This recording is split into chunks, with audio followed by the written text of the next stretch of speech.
کہ جو بندہ یہ وظیفہ پڑھے گا اللہ کا عرش ہل جاتا ہے، لا علاج بیماریاں ہوں، دکھ ہوں، غم ہوں، قرضے ہوں، مصیبتیں ہوں، ناکامیاں ہوں اور پریشانیاں ہوں اور ایسے حالات کہ جو انسان کہے کہ بس سب تو موت ہی ہے، اس کے علاوہ کوئی راستہ نہیں، کوئی ایسی پریشانی ہو، اللہ کا نظام ہے کہ اس پہ وہ ملتا ہے جو انسان گمان نہیں کر سکتا، سوچ نہیں سکتا۔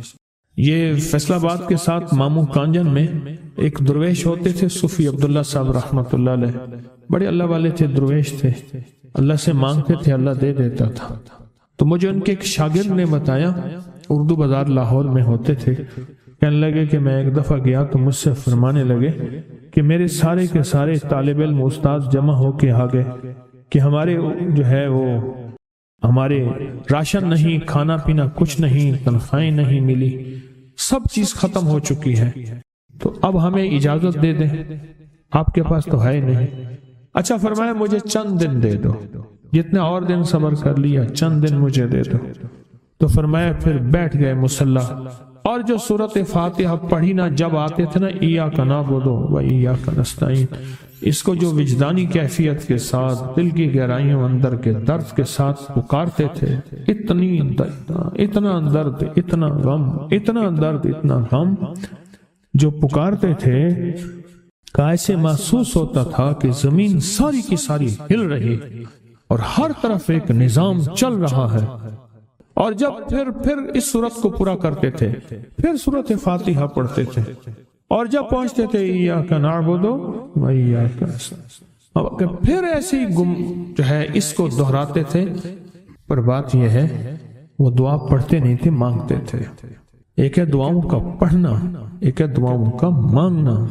وہ دعا پڑھتے نہیں تھے، مانگتے تھے، اور اللہ مانگنے والے کو دیتا بھی ہے، اللہ مانگنے والے کو عطا بھی کرتا ہے، اور اللہ کی رحمت مانگنے والے کے ساتھ سدا رہتی ہے، ہمیشہ رہتی ہے۔ وہ دعا پڑھتے نہیں تھے، مانگتے تھے۔ بس کہا کہ ایسے مانگے، ایسا مانگا، ایسا مانگا کہ اللہ پاک کو ترس آیا۔ چند ہی دنوں میں فرمایا اللہ نے دکھایا کہ یہ دیگ ہے سونے کی بھری ہوئی ہے، اور میں نے آپ کے حوالے کر دی، اور تھوڑا سی ایسے جگہ ہٹائی تو وہ دیگ نکل آئی۔ تو فرمایا پھر مٹھیاں سونے کی بھر بھر کے دیتے تھے اور کہتے تھے اس کو حسب ضرورت خرچ کرنا، خیال کرنا، کہیں فضول خرچی نہ کرنا، اسراف نہ کرنا، اللہ کے خزانے ہیں اور برکت والے ہیں، کہ اللہ ناراض ہو کے چھین نہ لے، کہ اللہ ناراض ہو کے چھین نہ لے۔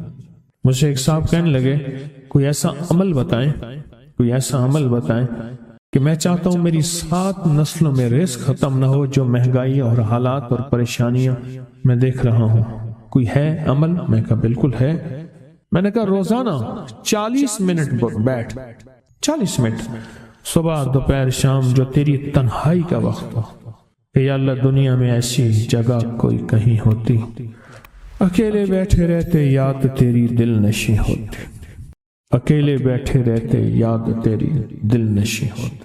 40 منٹ کوئی ایسا بیٹھ 40 منٹ اس انداز سے مصلی پہ، کہیں بستر میں، کہیں ایسی جگہ جہاں سوئے نہیں، اور بس صرف ایک بار سورۃ فاتحہ پڑھا، اور اس کے بعد ایاک نعبد و ایاک نستعین کو دوہرا۔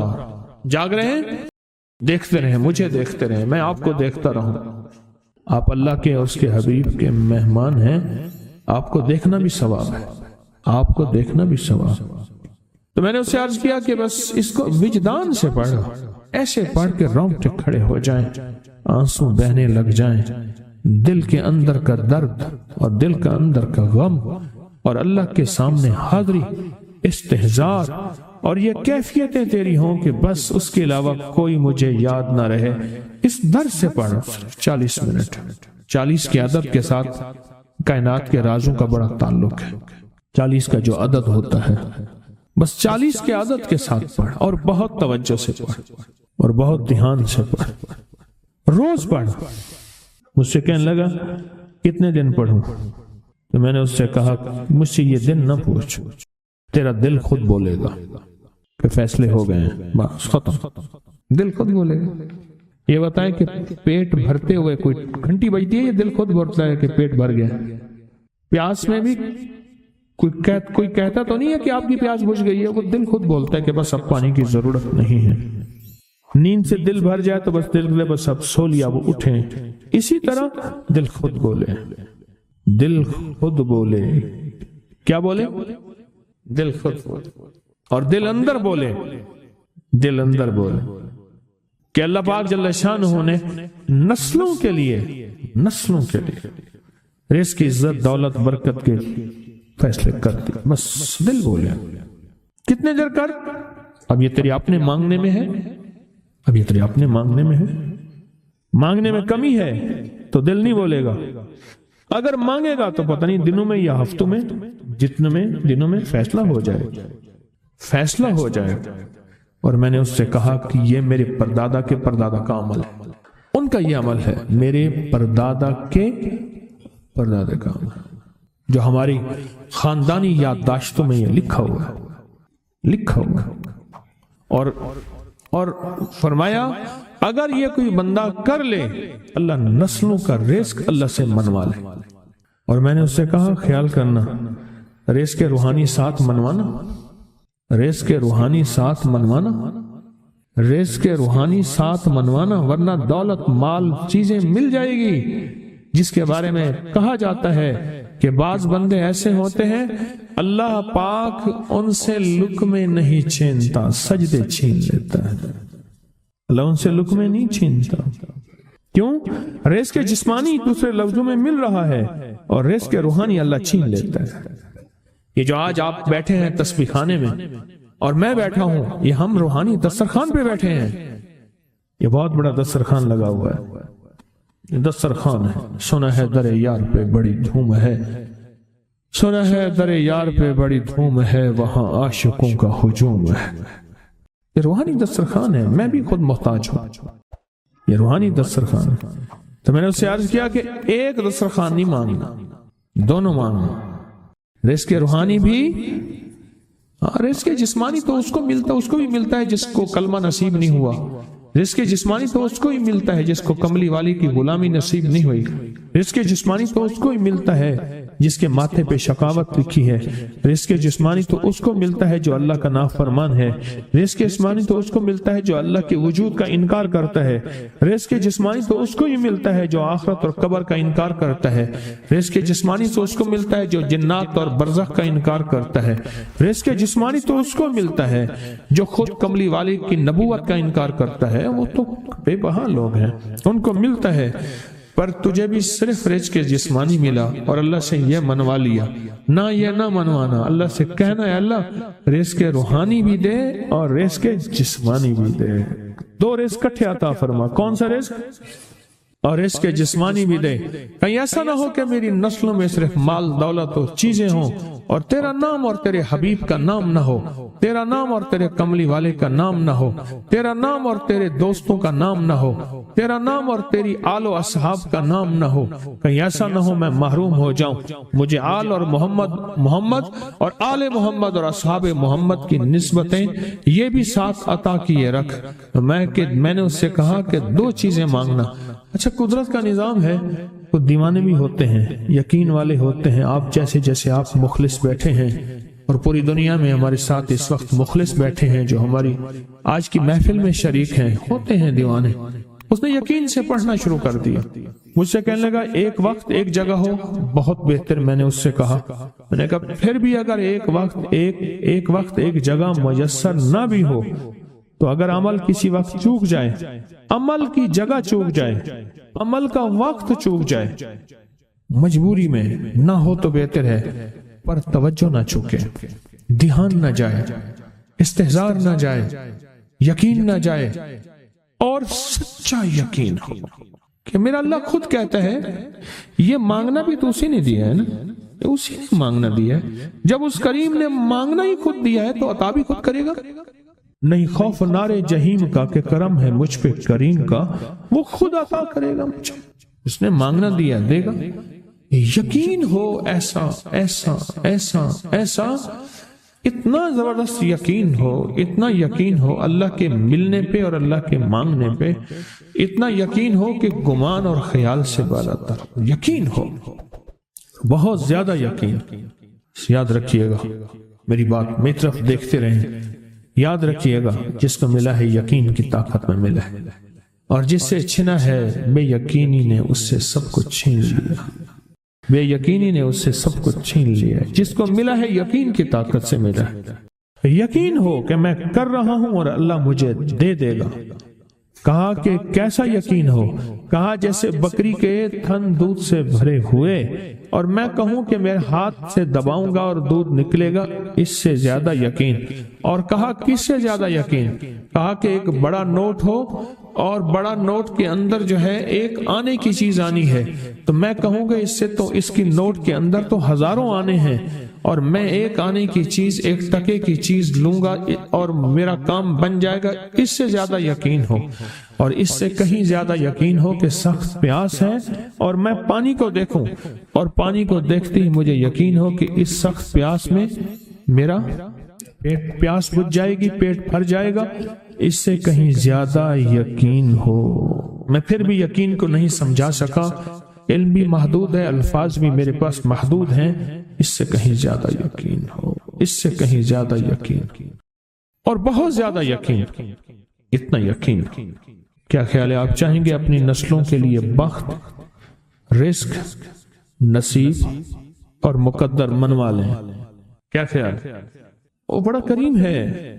میں نے ابھی نہیں بتایا کہ قرآن کا واقعہ سنایا، حضرت موسیٰ اور خضر علیہ السلام کا قرآن کا واقعہ سنایا کہ ان کی 7 نسلوں کا جو ابا تھا نا، وہ 7 نسلوں میں پہلے والا ابا، دادے کے دادے کے دادے کا دادا، وہ نیک تھا، وہ دعائیں مانگتا تھا، وہ اللہ کے ساتھ تعلق میں تھا، اس کا تقوی تھا، وہ اس کی نیکی کا اثر، اس کی نیکی کا اثر، اس کی نیکی کا اثر نسلوں میں منتقل ہوا، نسلوں میں منتقل ہوا۔ پڑھ لیں، مانگ لیں، اللہ سے کر دیں کہ اللہ میرے لیے اور میری نسلوں کے لیے رزق روحانی اور رزق جسمانی کے فیصلے کر دیں، رزق روحانی اور رزق جسمانی کے فیصلے کر دیں۔ شاہ عبد الرحیم تھے شاہ ولی اللہ رحمت اللہ علیہ کے والد محترم۔ انہوں نے شاہ ولی اللہ سے کہا بیٹا میں تجھے روحانی مشقیں کرا رہا ہوں، ایک مشق ایک بھی کر لے، اپنے لیے اور اپنی نسلوں کے لیے اللہ سے رزق منوا لے، اللہ سے رزق منوا لے۔ تو پوچھا کہ حضرت میں رزق کیسے منواؤں؟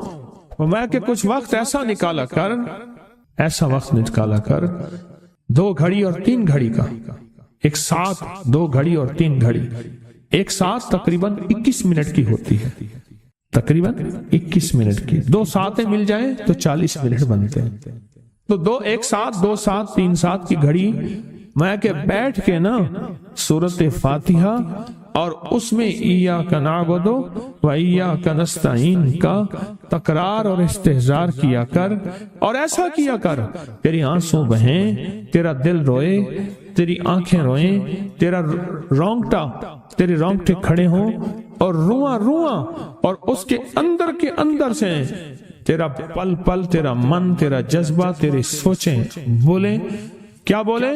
ایاک نعبد و ایاک نستعین۔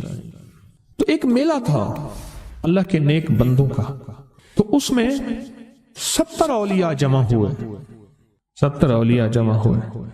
ہر اللہ کے ولی نے کہا کہ آپ کوئی ایسا وظیفہ بتائیں، ایسی تسبیح بتائیں، ایسا ذکر بتائیں جو اللہ کے عرش کو ہلائے اور جو اللہ کی ذات کو متوجہ کر دے، جو اللہ کے تعلق کو نصیب کر دے، کوئی ایسا ذکر، کوئی ایسی تسبیح بتائیں۔ فرمایا سب نے بتایا کہ سورۃ فاتحہ ہے، اور اب سب سے پوچھا سورۃ فاتحہ میں کوئی ایسا جز بتائیں جو سورۃ فاتحہ کا دل ہو۔ سورۃ یاسین قرآن کا دل، لیکن سورۃ یاسین کا دل سلام قولا من رب الرحیم۔ ہر سورت کے اندر اللہ پاک نے کچھ نعمتیں، کچھ نقطے رکھے ہیں، تو فرمایا سورۃ فاتحہ کا دل۔ تو میلے میں جتنے بھی اولیاء 70 بیٹھے تھے، سب نے کہا کہ اگر سورۃ فاتحہ کا دل پانا ہے تو وہ صرف کیا ہے؟ ایاک نعبد و ایاک نستعین۔ اس کا مفہوم عام سادہ سے یہ ہے کہ مولا غلامی تیری، در کسی اور کا۔ جب غلام تیرے ہیں، منگتے تیرے ہیں، بھکاری تیرے ہیں، محتاج تیرے ہیں، پھر در بھی تیرا ہے، پھر در بھی تیرا ہے، اور کسی کا در مولا نہیں ہے، پھر در بھی تیرا ہے۔ تیرے در کے ہم محتاج، تیرے بر کے ہم غلام ہیں۔ تو میں نے اس سے کہا کہ یہ وظیفہ کر، سارا دن پڑھی ایاک نعبد، اور کام بھی کرتا رہے، وضو بے وضو چلتا بھی رہے، یہ پڑھتا بھی رہے، پڑھتا بھی رہے، پڑھتا بھی رہے، چند دن چند ہفتے یہ عمل کر، اور رات سوتے ہوئے سورۃ فاتحہ پوری کر 40ویں، اور پھر درود پاک پڑھتے پڑھتے سو جا۔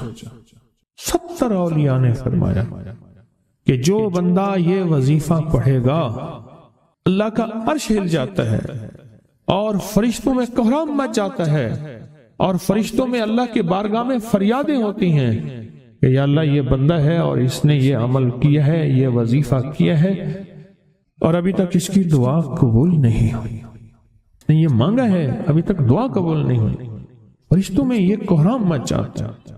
ایک اللہ کے دوست تھے، سوتے سوتے ایک دم اٹھ بیٹھے، اٹھنے کے بعد وجدانی کیفیت کے ساتھ جو ہے یہ وظیفہ پڑھنے لگے۔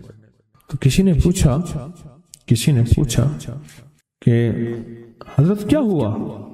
فرمایا میں نے دیکھا کہ اللہ کے عرش کے نیچے جنتی ہیں اور وہ ٹہل رہے ہیں، اور سب کی زبان پہ یہی وظیفہ ہے، ایاک نعبد و ایاک نستعین، سب کی زبان پہ یہی وظیفہ ہے، اور سب یہی پڑھ رہے ہیں۔ جو بندہ یہ درود پاک پڑھے گا اللہ پاک جل شانہ اس کا خاتمہ ایمان پہ ایسے کرے گا، 70 فرشتے آئیں گے، شیطان بلیات اس سے ہٹائیں گے، کلمہ نصیب کریں گے، روح پروں میں لے کے جائیں گے، اور سبز کپڑوں میں اعلیٰ علیین میں جا کے اس کی روح کو رکھیں گے، اور قیامت کے دن وہ بندہ ایسے کھڑا ہوگا جیسے نبی کھڑے ہوتے ہیں، اور ایسے چلے گا جیسے انبیاء۔ لوگ پوچھیں گے کون ہے؟ کہا نہ نبی ہے نہ رسول ہے، کملی والے کا ایک امتی ہے جس نے یہ درود پڑھا تھا۔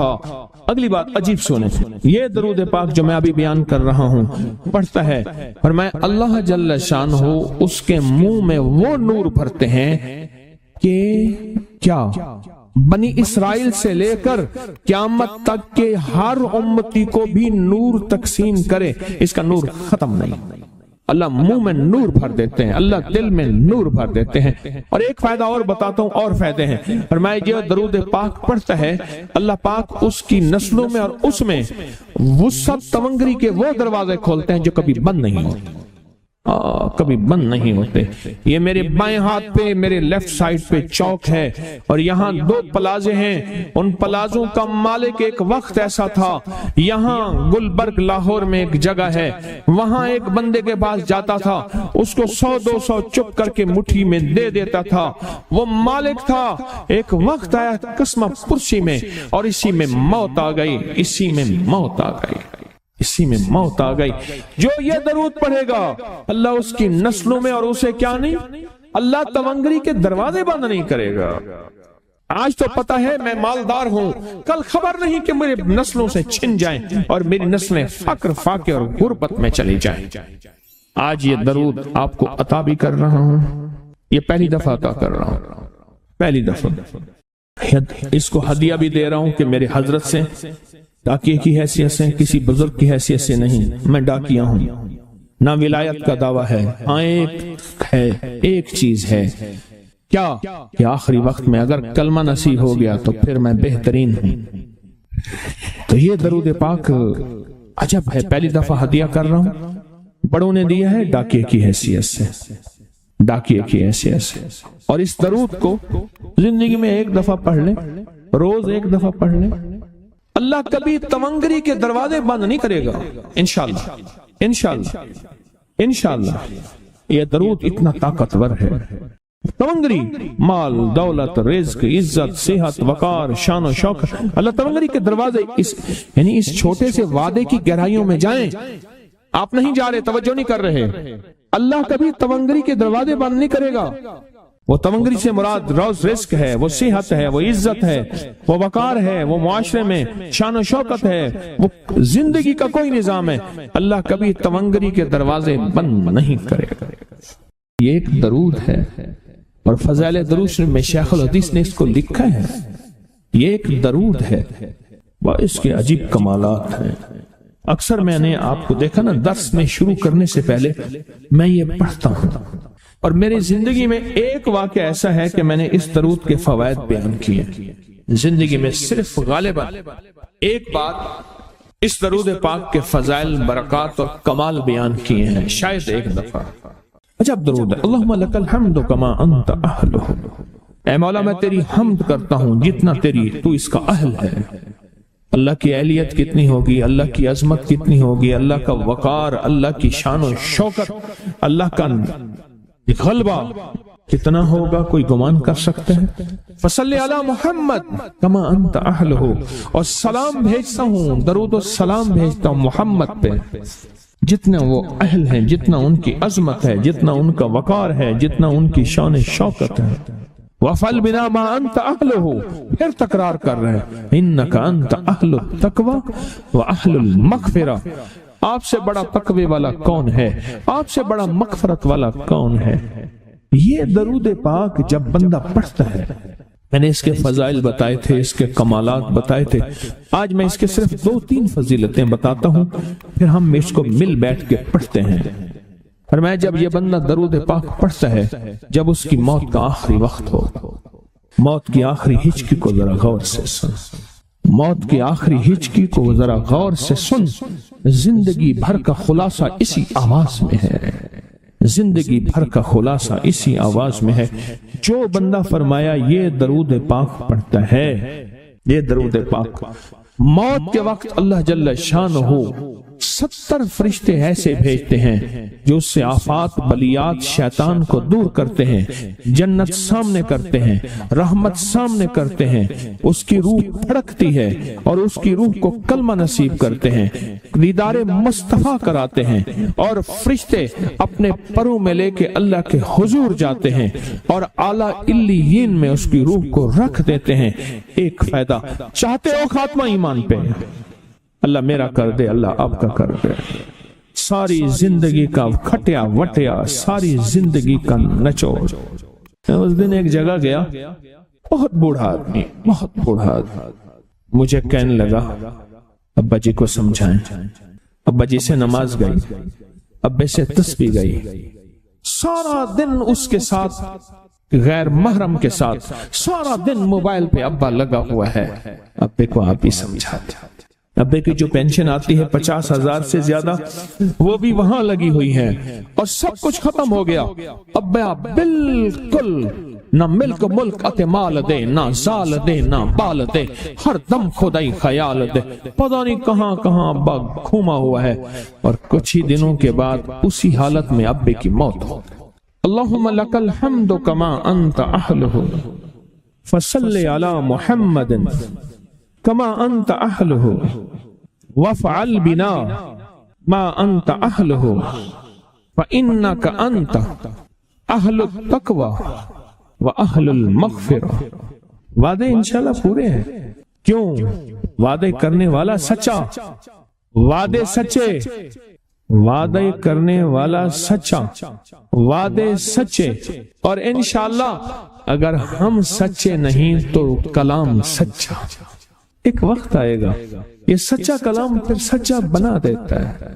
کہا سن لینا، پہلے ریا آتی ہے، پھر اخلاص آتا ہے، پہلے عادت آتی ہے، پھر عبادت آتی ہے۔ عادت تو بنا لے،